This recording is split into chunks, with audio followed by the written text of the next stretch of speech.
que esta sustancia es hidrolizada por la enzima convertidora de angiotensina. La hidroliza, la inactiva. Entonces, ¿qué pasa? Que si yo le doy un inhibidor de la ECA, pues no se puede hidrolizar esta sustancia. Y si no se puede hidrolizar, pues los niveles de esta sedaspenida se elevan, ¿sí? Y si se elevan, entonces se altera la eritropoyesis. En otras palabras, los IECA, ¿sí?, pueden inhibir la eritropoyesis por mecanismos indirectos, porque están incrementando los niveles de este péptido antiinflamatorio, ¿sí?, sedaspenida, ¿sí? Pero eso es la parte mala, es decir, los IECA pueden agravar la anemia en un paciente con enfermedad renal crónica, sí, puede ser. Pero como bloquean la hidrólisis de esto, pues van a inhibir esos efectos antifibrosíticos y antiinflamatorios, ¿sí?, de lo que hace esta sustancia. Recuerden que esta sustancia tiene un efecto proliferativo sobre la angiogénesis, antifibrótico, etc. Ya que eso, cuando estemos por hablando, hablaremos de eso. No sé si la doctora les habló de esto, pero recuerden entonces, esto es para decirles que la angiotensina favorece la secreción de eritropoyetina, ¿sí? Y no olviden que la ECA hidroliza, como ya decía, esta sedaspenida, además de hidrolizar la bradiquinina, está inhibiendo este tetrapéptido, lo inactiva. Entonces, si yo inhibo la ECA1, ¿sí?, estoy inhibiendo la degradación de este tetrapéptido, o sea, estoy incrementando la concentración de este tetrapéptido. Y si inhibo eso, pues estoy inhibiendo la estoy incrementando la concentración de esto, estoy inhibiendo la concentración de la eritropoyesis, ¿sí? Entonces aquí está un ejemplo, estas son las células progenitoras que son activadas por la angiotensina. Entonces no olviden, la angiotensina es un activador importante de la eritropoyetina. Si yo disminuyo la síntesis de angiotensina, estoy inhibiendo o disminuyendo la síntesis de eritropoyetina por un lado, ¿sí? Muy bien, no quiero meter más detalle aquí. Está metiendo la madrugada como para resumirlo o complementarlo, pero con eso es suficiente. ¿Qué quedamos entonces?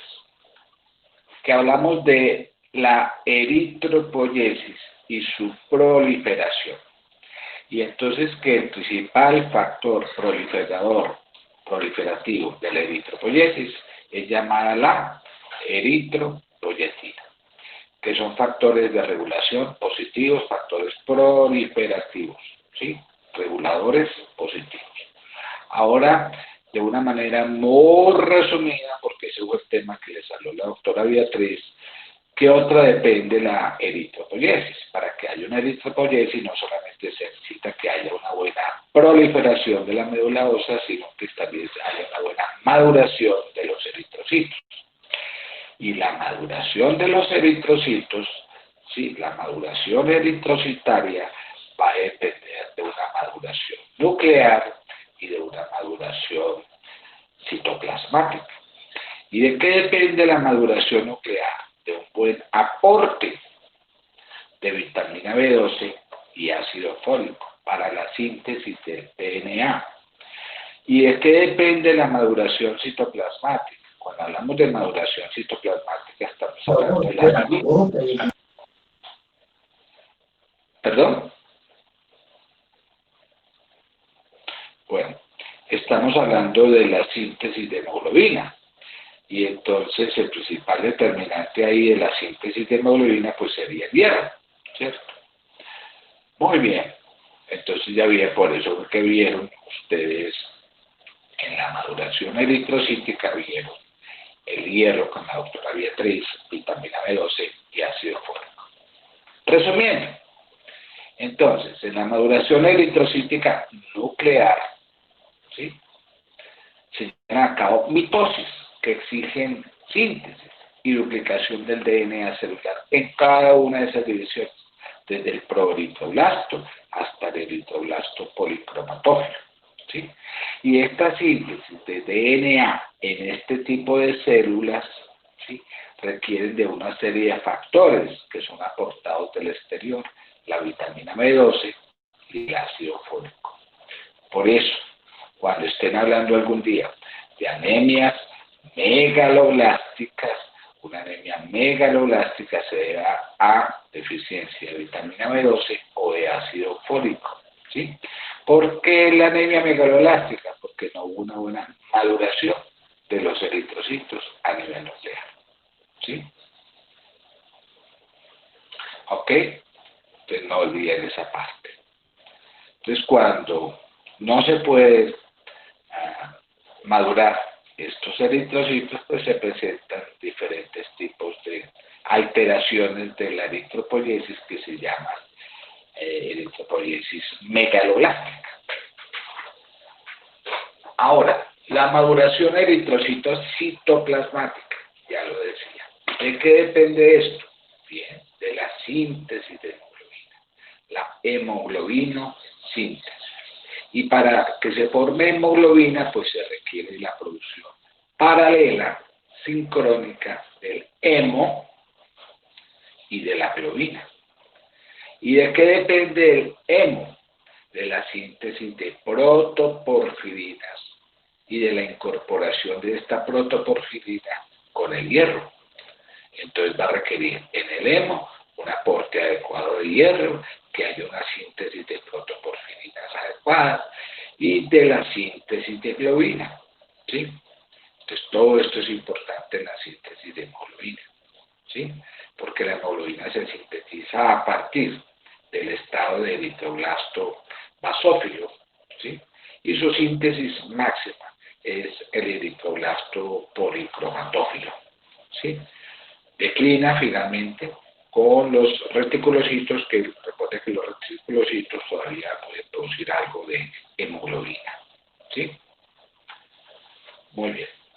Bueno, entonces yo les pregunto, ¿qué pasa si un paciente hace una anemia porque no tiene una maduración eritrocitoplasmática? Dice, bueno, si no tiene un buen aporte adecuado de hierro, va a producir lo que llamamos la anemia ferropénica. Pero tiene hierro, pero no lo puede sacar, que es lo que llamamos anemia por enfermedad crónica, cuando se elevan los niveles de hepcidina, que ya vieron con la doctora Beatriz, ¿sí? O porque no sintetiza las protoporfirinas en forma adecuada, entonces el paciente hace las que llaman anemias megaloblásticas. O porque hay alteración en la síntesis de globina, son los llamados síndromes talasémicos, ¿sí? Todo este cuatro tipos de anemias se les llaman anemias por alteración de la síntesis de hemoglobina, ¿sí? Que todas son anemias hipocrómicas, todas.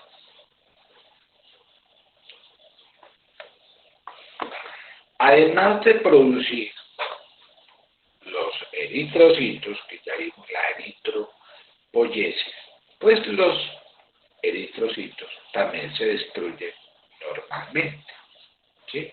Ese proceso se llama eritrocatéresis y es fisiológica, porque normalmente, como ya decía, en la medida que se envejecen esos eritrocitos, uno de cada 100 promedio de estos eritrocitos que circulan en sangre se destruyen.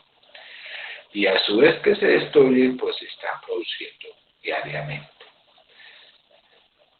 Recuerde entonces que la vida media de los eritrocitos es de 120 días.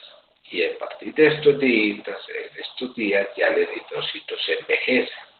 Y al envejecer se producen cambios en la membrana, ¿sí?, que son captados por la circulación y a su vez son eliminados por un proceso fisiológico normal, llamado la eritrocatéresis fisiológica. Y este proceso de hemólisis, ¿sí?, fisiológica ocurre en dos sitios. Uno, a nivel extravascular, ¿sí?, principalmente en el vaso y en la médula ósea. De hecho, el 90% de los eritrocitos seniles son ingeridos, desintegrados, ¿sí?, por el sistema retículo endotelial, monocito macrófago, y ese material se va a reciclar. ¿Y dónde está presente este sistema retículo endotelial? Pues aquí, en estos dos sitios, vaso y médula ósea, principalmente vaso, ¿sí? Entonces, como lo destruye el eritrocito del que está conformado, decíamos que el eritrocito tiene una cosa muy importante, que es que lleva hemoglobina en su interior. Y como lleva hemoglobina, tiene el grupo hemo, y el hemo tiene hierro y tiene protoporfirinas. Y también tiene globina, como ya lo decía. Entonces, ¿qué pasa con el hierro de ese eritrocito que es destruido? Pues se reutiliza. Es reutilizado, ustedes lo vieron en la homeostasis del hierro, ¿sí? Y ese hierro que es destruido normalmente, el eritrocito que es destruido normalmente durante el proceso fisiológico, sirve para sintetizar más hemoglobina, ¿sí? O sea, se recicla. Y la protoporfirina, pues se va a convertir en bilirrubina, ¿sí? Y esta bilirrubina, pues, se une a la albúmina, se dirige al hígado y es conjugada y eliminada por la bilis, que es lo normal. Y la globina, pues, no es más que unas proteínas que se degradan en aminoácidos y van a los depósitos de proteínas. Entonces, aquí tenemos el proceso normal de una hemólisis extravascular, ¿sí? Aquí hay un eritrocito, se destruyó, que es captado por estas células de monocitos macrófagos que degradan el eritrocito, y miren aquí el hierro es reutilizado, ¿sí? La globina se convierte en aminoácidos y la porfirina que se convierte finalmente en bilirrubina no conjugada, que se une en la albúmina, se va para el hígado y en el hígado la elimina por vía intestinal, ¿sí? O gran parte de ella se recicla y sale por la orina a través del urobilinómeno. Ciclo normal de estos. Solo el 10% de los eritrocitos seniles son destruidos directamente en la circulación. A eso lo llamamos hemólisis intravascular, ¿sí?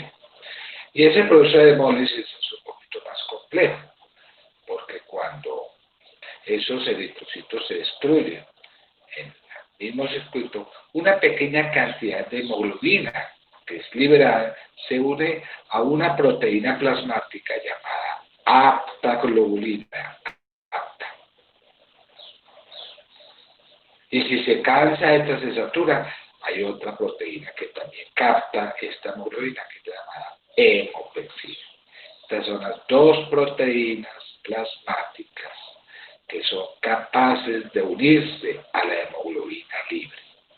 Entonces, primero se une la aptaglobulina plasmática, ¿sí? Y esta aptaglobulina, ¿sí?, unida a la hemoglobina, se renueva la circulación por el sistema retículo endotelial, ¿sí? Si esta aptaglobulina se satura de su unión con la hemoglobina libre, ¿sí?, ok, entonces es captada por otra proteína llamada, hemopexina, que hace lo mismo, ¿sí? Pero no solamente esta y esta capta de hemoglobinas, ya la captaron. Una pequeña cantidad de hemoglobina libre, ¿sí?, libre, o sea, no unida a aptaglobulina y hemopexina, ¿sí?, ok, pueden salir directamente por la orina, se llama hemoglobinura. o oxidarse a llamada meta-hemoglobina, ¿sí? Y ya se degrada en hemoglobina, en hemo, etc. Y después de que esa meta-hemoglobina se agota, ¿sí? Se asocia a otra proteína, la albúmina, para formar la meta-albuminemia, meta-albúmina, etcétera, etcétera. Un proceso un poquito más complejo, pero aquí se lo resumo. Entonces, parte de esta hemoglobina, hemólisis. La hemoglobina se puede unir a la lactoglobulina o a la homopensina, ¿sí? Aquí, a la homopensina. Entonces, si la hemoglobina queda libre, la hemoglobina puede salir directamente a la orina, formar hemoglobinuria, o formar complejos con la albúmina, formar meta-hemoglobina con albúmina y ser degradada por ese complejo del sistema renina-angiotensina. Fácil, ¿sí? Muy bien. Aquí está. En la hemólisis intracelular está todo esto que ya decíamos, la hemoglobina, que se puede unir directamente ¿a quién? A la lactoglobulina o a la hemopexina. Estas son las dos proteínas que unen más esa hemoglobina libre cuando hay hemólisis intravascular. O se puede unir a la albúmina, sí, también, forma las llamadas metalbúminas. Y todas estas, mire, todas ellas llegan al hepatocito para que puedan ser liberadas a través del sistema de angiotensina, etc. Ese es el proceso normal de hemólisis en estos grupos de pacientes, ¿sí? Normales, ¿sí?